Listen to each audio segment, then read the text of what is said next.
This morning, we have Rosalie, who is going to continue to read Bhauji's wonderful stories. She's going to be a great player. All right, Rosalie, carry on. Good morning, Drop Souls. We're dropping in for another story from the beloved Avatar. This one is The Blind Man and the Elephant. Woo! Rosalie, just a sec. I'm sorry. I think I can do split screen and I can hold the book so you don't have to. Okay. It'll take me a minute to figure it out. I'm sorry. Where are you? Here, Rose. iPad. Okay, spotlight. And then I'm gonna add me to spotlight. Add. All right, this is what we want. And I'll hold the book, you read. Okay. The elephant. Okay. The Blind Man and the Elephant. We were in Satara, India, and beloved Meher Baba was going from his bungalow to the men circle of intimate disciples, Mandali's bungalow. On the road, a man wearing a robe met Baba. You are called Meher Baba, and I am called Kareem Baba, said the man. It is good that we are meeting here today. Baba smiled at him to express his joy. Kareem Baba embraced Baba, and then he left. When Baba came to the men Mandali's bungalow, he told us the following story. 4 blind people were sitting under a tree when one of them said, I have heard that the elephant is a very big animal. The second blind person said, I have also heard that no animal is as big as an elephant. The other 2 exclaimed, so why not say an elephant? When they used the word see, these blind men meant to feel or touch the elephant, not look through their eyes, which did not work. All of them started discussing where they should go to find an elephant, what they would do when they found an elephant. This discussion went on and on. Fortunately, a mahout, elephant handler, was passing by on his elephant. He heard the discussion and realized how anxious those blind men were to see his elephant. Why should I not show my elephant to them, he thought. My dear brothers, don't worry. I have brought an elephant here for you. Just come over here. Those 4 blind men ran over to the elephant. They could not see it, so each touched a different part of the animal's body. The first blind man stroked the elephant's leg. The second, the trunk. The third one felt the elephant's ear. And the fourth touched the tail. The blind men were very, very happy and said to the mahout, thank you very much. It is because of your mercy that we could see an elephant. Now, please continue your journey. After the mahout left with his elephant, the blind men again sat under a tree to discuss what they had seen. The blind man who had stroked the leg of the elephant said, an elephant is like a pole. Immediately, the man who had touched the elephant's tail replied, no, An elephant is like a rope. No, an elephant is like carpet. Excuse me. The elephant has a frog in her throat. Excellent. An elephant is like carpet, exclaimed the third, who had touched the elephant's ear. And the fourth blind man, who had felt the elephant's trunk, said, no, an elephant is like a serpent. And they all started fighting. No. They were fighting and fighting when a man passing by heard them. Brothers, why are you fighting? He asked. None of you are correct. You are just fighting unnecessarily. You are blind, so you could not actually see the elephant. You just felt it. And accordingly, you think that an elephant is like this or an elephant is like that. But an elephant is not simply this or that. For the purpose of knowing an elephant, you must have eyesight. Then you can see the whole animal.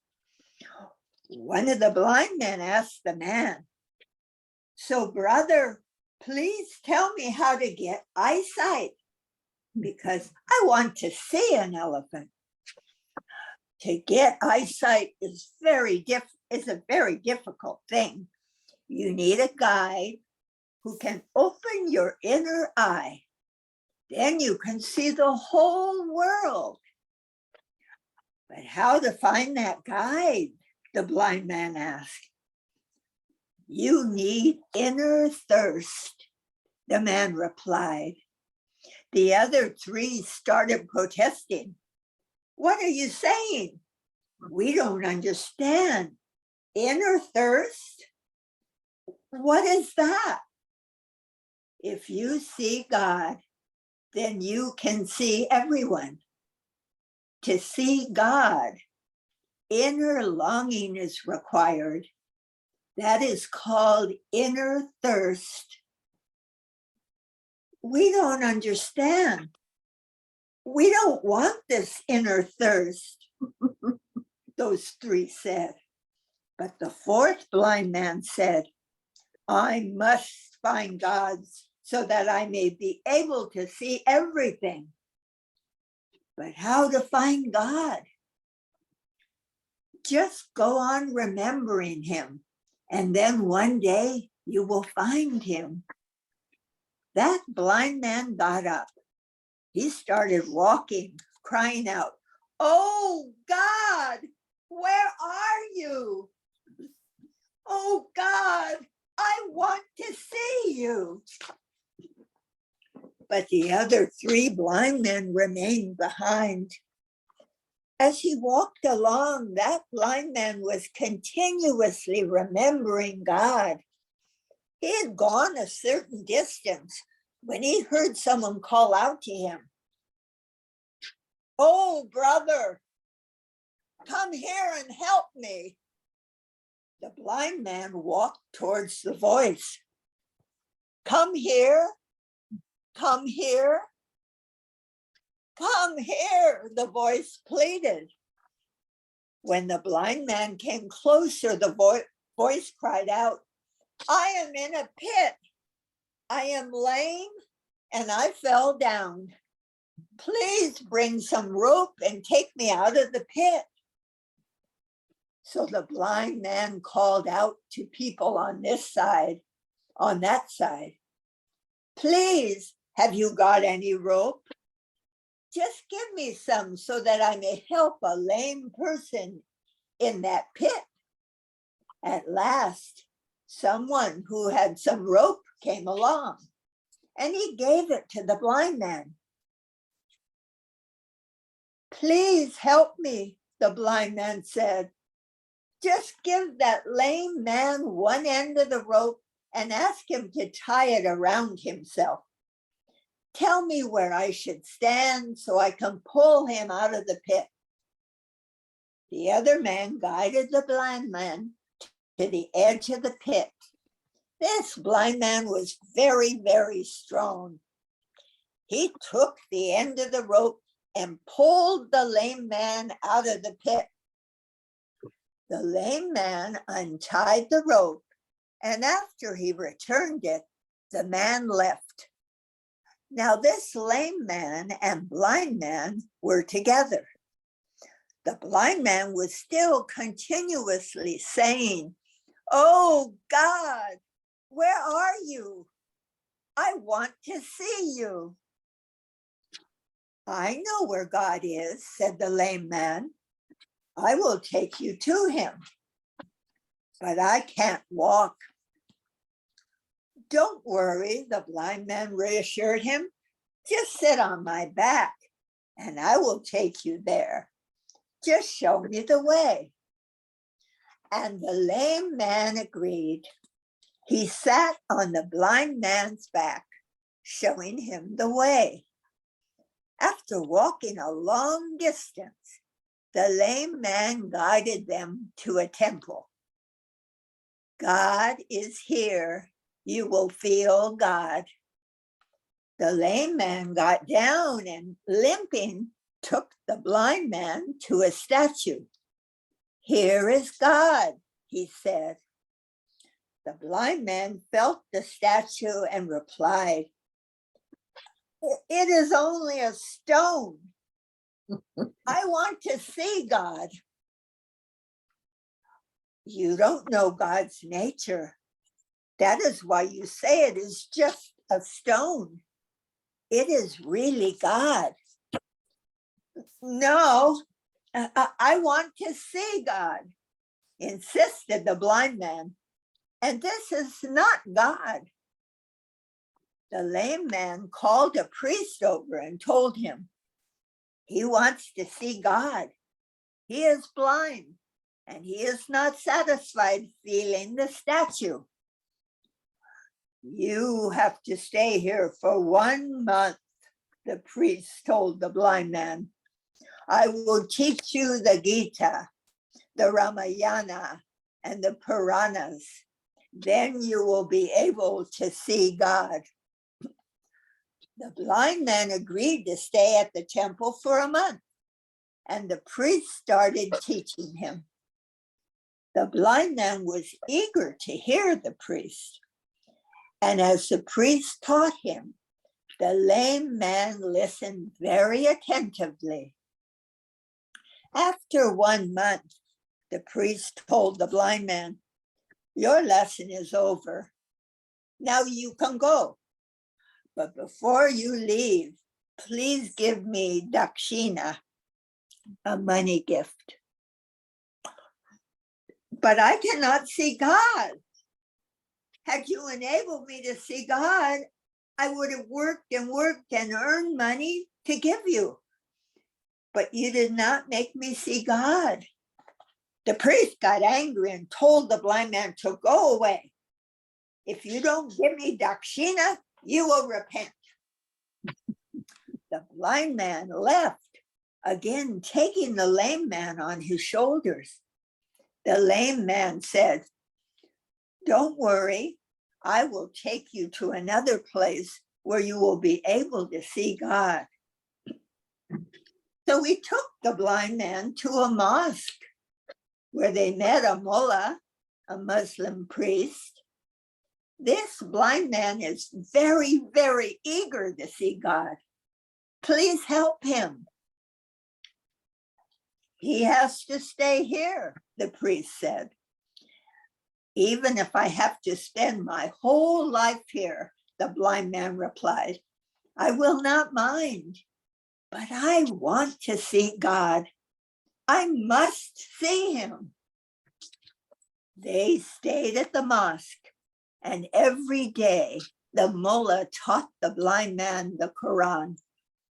As usual, the lame man was listening very carefully. When the mullah finished the Quran, he said to the blind man, "Now you go. I have taught you the whole Quran." But I did not see God, said the blind man. I want to see God.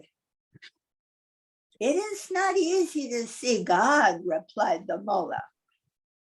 Just remember what I have taught you, and one day you will see God. The blind man was not satisfied, so he left the mosque. Again, he took the lame man on his back. We will go to another place, the lame man said. So he took the blind man to a church and introduced him to a clergyman. Please help this blind man. He wants to see God at any cost.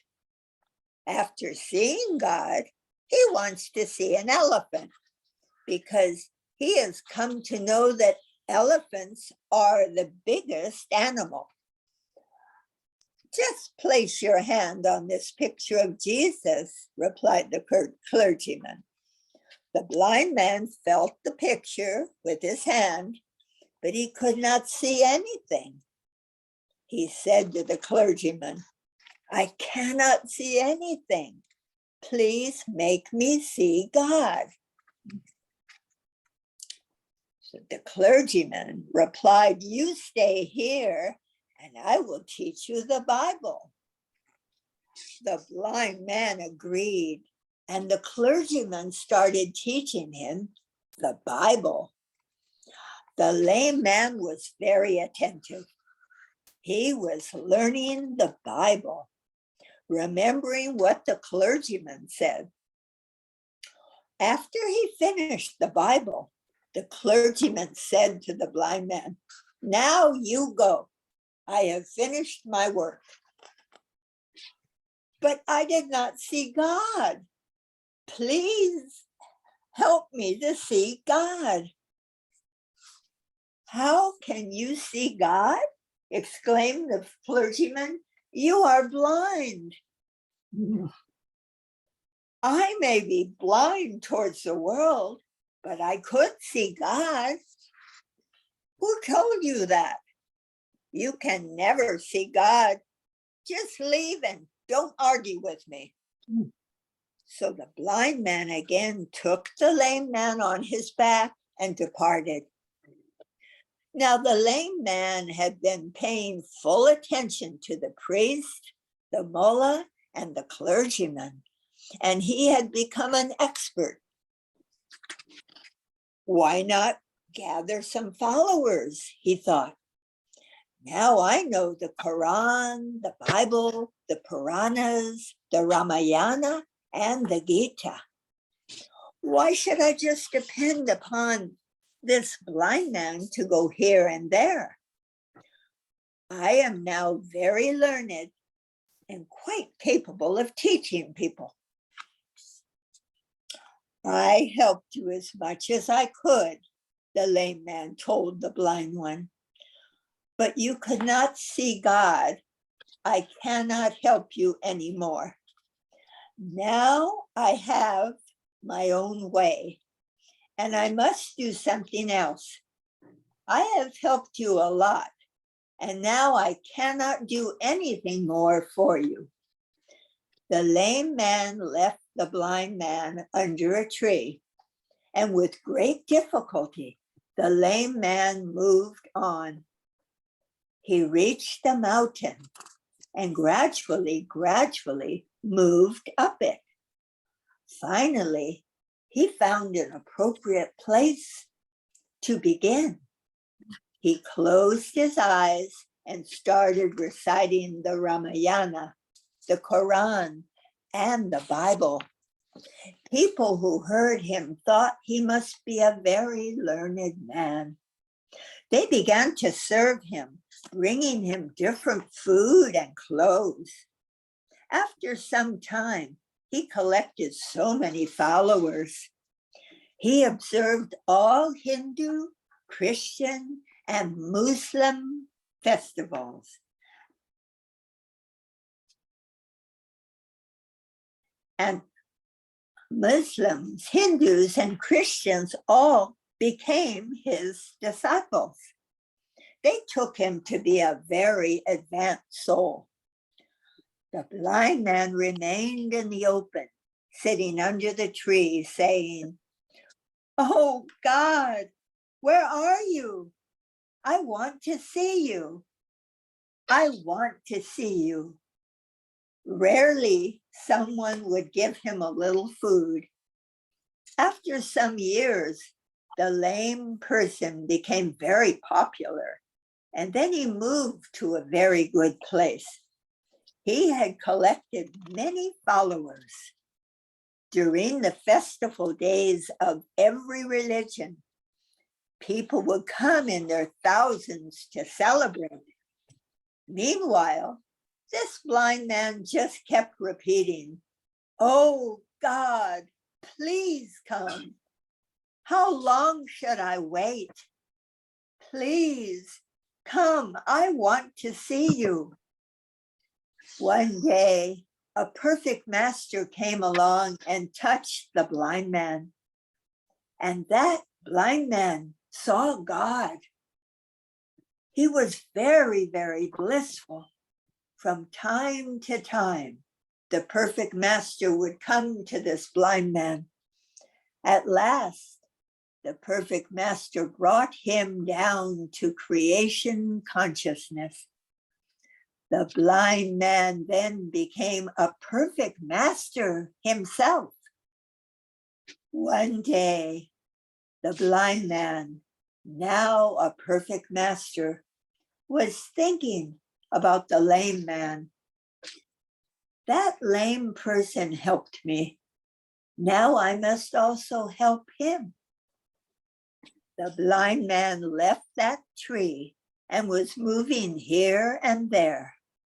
At last, he came to the road leading to the lame man's place and sat there under a tree. The lame man was enjoying his life. The next day, there was some festival at this place. Many of his followers were going along the road towards it.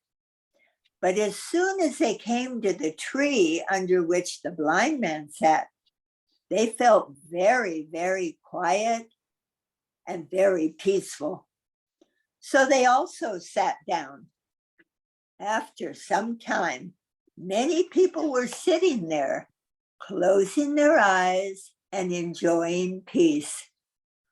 When nobody went to see the lame person, he became very restless.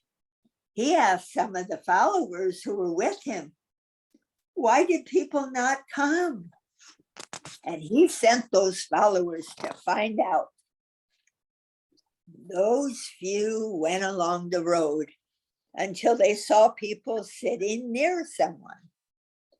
They were keeping their eyes closed, and the lame man's close ones asked, "Why are you sitting here? The master is waiting for you all, so come on." "Please don't disturb us," the people replied. "We are feeling peace here." The few tried their best to take the other people to the lame man, but no one would accompany them. The close ones returned to the lame man and reported the matter. That lame man grew very angry and hurried down the road. When he saw the blind man who had been carrying him on his back,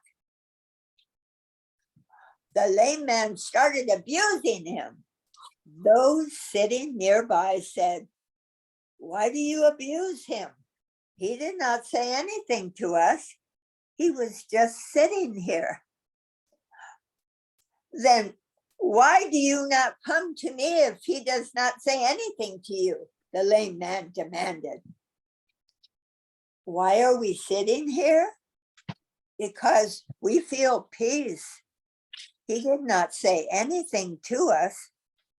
He did not ask us to sit here. We come to you and we hear your talks, but we don't feel such peace there as we do here." You don't know this man, the lame man exclaimed. I helped him a lot, and now he is playing mischief. And then to the blind man he shouted, get out from here. I don't know where I am, the blind man replied. I will go anywhere you want. I have no place. Go away without delay, insisted the lame man. So the blind man got up, and with the help of a stick, he left. All those people ran after him, while the lame man continued abusing and abusing him. Then the blind man very politely said, now, I don't want to see an elephant. You do not have to take any trouble for me. How can you see an elephant? Said the lame man. You are blind. I can see God. Now, whatever you want to say, you can say. If you want to beat me, then beat me. But I am going. Again, the blind man started going away. All those followers said to the lame man, we don't want to come to you. Get away from here. Gradually, the lame man cooled down and then bowed down to the blind man. You are not blind, he admitted. I am blind. Then all the people started following the blind man. After asking for the blind man's forgiveness, the lame man started following him also. And then it says, in conclusion, whatever we see through our eyes is nothing but illusion. So actually, we are all blind. We should become blind towards illusion. Only then can we see God. There is nothing but God. But because we remain blind towards God and attached to illusion, we remain blind. In order to see God, we have to become completely blind towards illusion.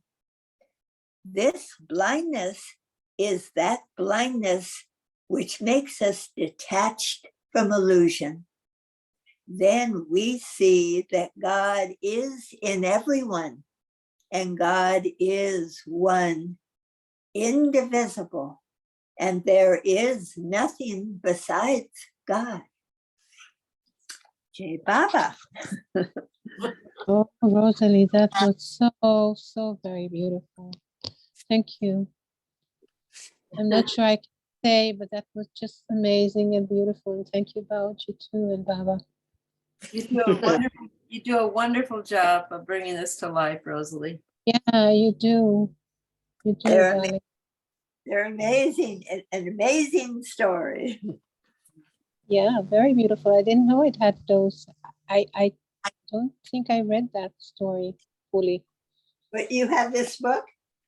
I had this book in Maribad. You have a house in Maribad, Nico? Yeah, I think it's Baba's house now. Yeah. Yeah, because I'm here and the house is there. And Baba's. Are you there now, Nico? No, I'm in Israel. Yeah. Yeah. Oh, Betty, you sent me the video of the play that Rosalie was playing in. Oh, That was wonderful, wonderful. I was a Marathi road worker. Did you see did you look at the film again? I haven't exactly. I looked a little. I'll go back and look. Yeah. all right.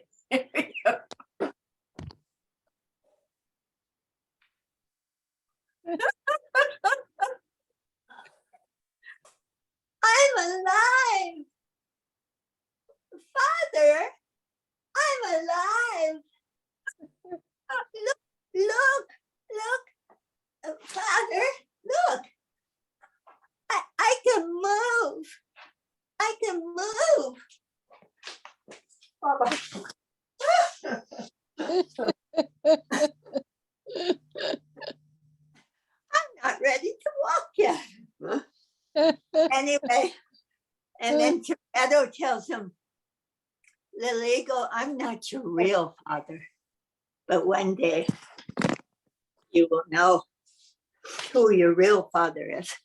Anyway, quite a memory, quite a memory. And then Yeah.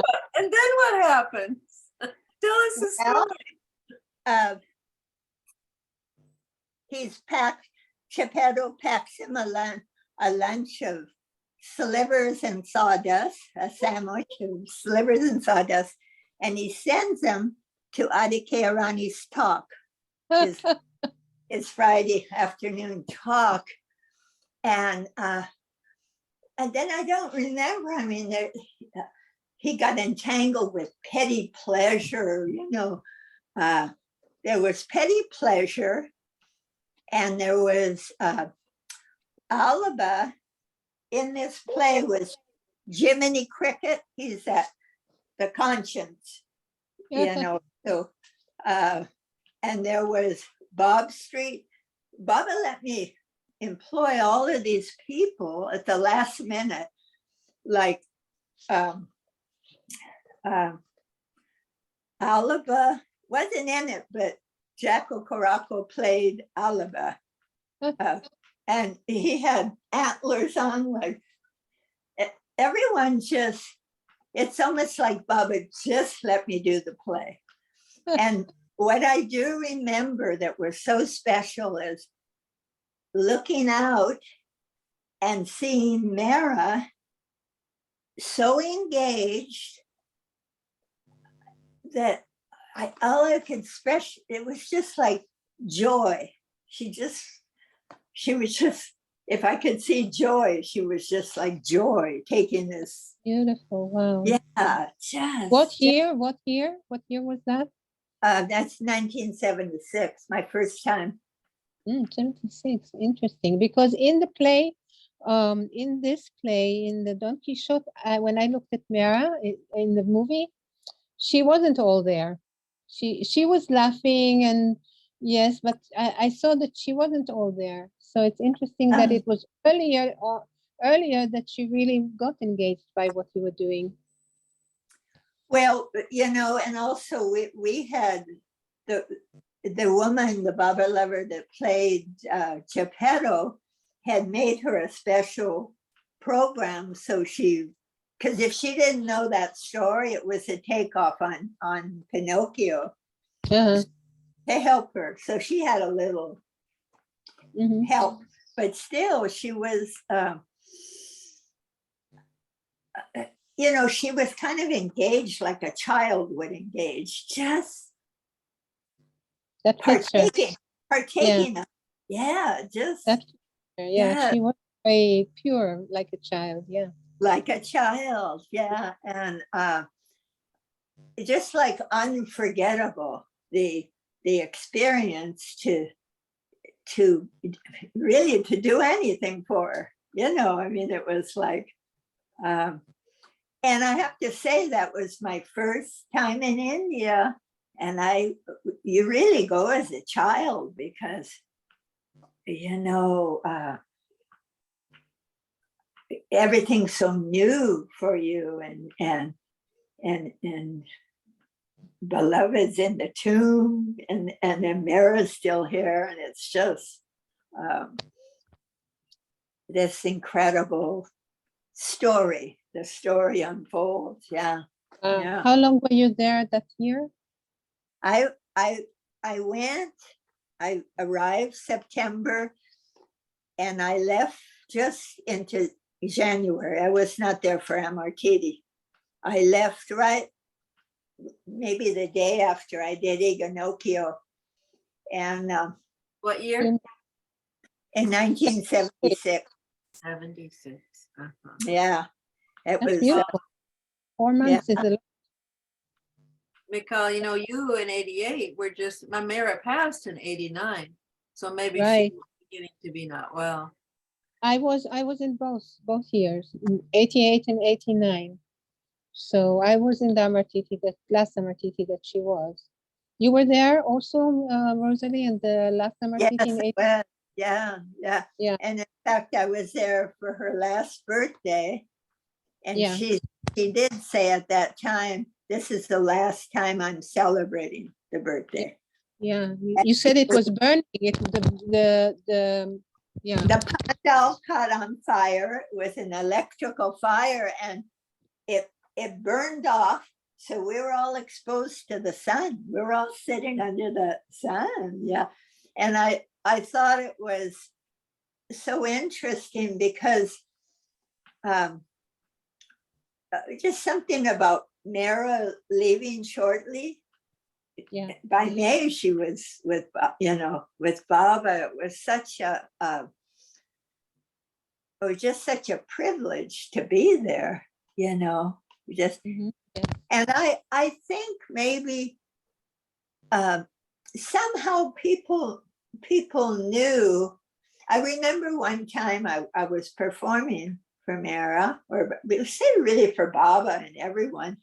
Mara was there, and I think it was like she fell asleep, and I thought, made me feel very uncomfortable. Like it just didn't feel. It was off, But of course, you don't want it. You don't want it to indicate someone will be leaving. Not Mara. Yeah. Yeah. Yeah. I was in Amartiti. I wasn't in her birthday in 89. No. Yeah. When did you come? Just before Amartiti? I think I was in the last Amartiti, unless I was in the last Amartiti. I came for Amartiti, and I think I was working, so I couldn't come for a long time. But I was in Amartiti, and I remember her there, and I was very fortunate. And I also remember that I was still in Merazad when I parted from her the last time.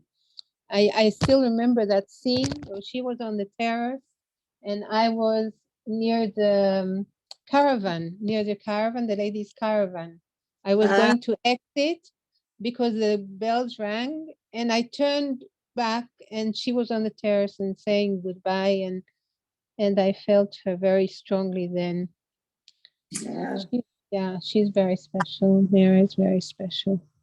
So when you came back the next year, it was after she passed, or you were there into 89? Yeah. No, 89. I was in Amartiti when she was there. So I came in 88, and I went back at the end of the season, and then I came back to Mehrabad in 89. So in 88, I came after Amartiti, and I was in Baba's birthday. And when the season ended, I left, and I came back the next year. Well, when did you come back the next year? Because in Amartiti, I think. Oh, for Amartiti, because the Mandalay were pretty devastated after Baba left. Like I think probably even Mani. I don't know. Ralph, were you there? What? There when? Were you there in 89 after Mara passed? No. My last visit, I think, was 87 or 86. Mara was still with us. Yeah. You were working in Merazad, Ralph? No, I went for a short visit. Yeah. But there was a time that you were working in Merazad or Mehrabad? From 71 to 76, I think I made 5 trips to India, and I always worked at the clinic. I would stay as long as I could. That's beautiful. With Goher, you worked with Goher? Yes, and then also, and Lindsay, who was married to Hermes, who did the first publishing. Of Lord He Maher. put together Lord Maher, along with Bao. There, they did the English was done, and they put it into volumes. and published and made it printed and made it available. And it's been done again since then. Hermes passed away, and Lindsay was married to Hermes. Lindsay and Hermes married, but Lindsay had cancer, a brain tumor that she struggled with for, I don't know, it seemed like many years, over 10 years, I'm sure. I mean, she had brain surgery many times. I mean, Many times. yeah. And she got better numerous times and always would, I know she would return to India and stay. And her last day, she wasn't feeling well. She came home and she passed away with at next door to the center at the house of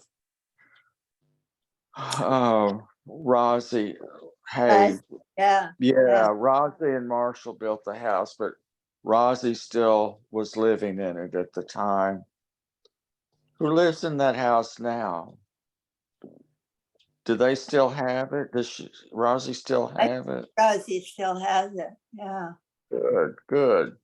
It's just I across. know Dana Ferry and Uta and lots of Glory. Lindsay was very popular. She was in Hart's vein with so many people. Mine too, yeah. Yeah. That's And beautiful. Vesta and Lindsay lived at Pops simultaneously.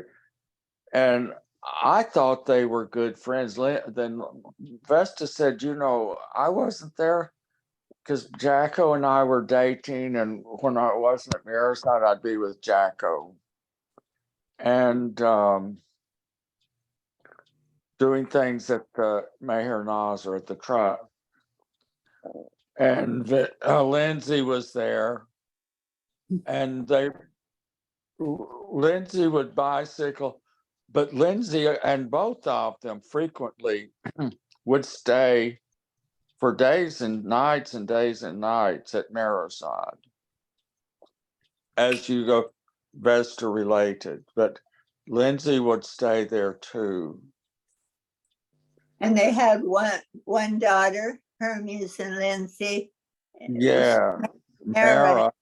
Yeah, who she brought her to I haven't heard any news of Mara in so long. I just apparently she's fine. I saw Louise Trask.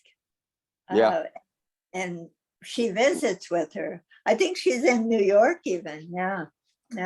Oh, But really? Mara was very fond of the daughter, Mara. Yeah. Yes. Yeah. I've been recording all this time. I probably should. You've been recording? Oh, wow. I didn't turn it off. I wanted Pinocchio. I wanted. Baba. You probably don't feel like it. I'd like to go back and get you think you could get into that to your introduction? Because I've recorded it half where you talk about this is the story of Ego Nocchio with your funny, or should we just forget it? Maybe forget it. Okay. Not now, but All right. I'm stopping. Okay. It's so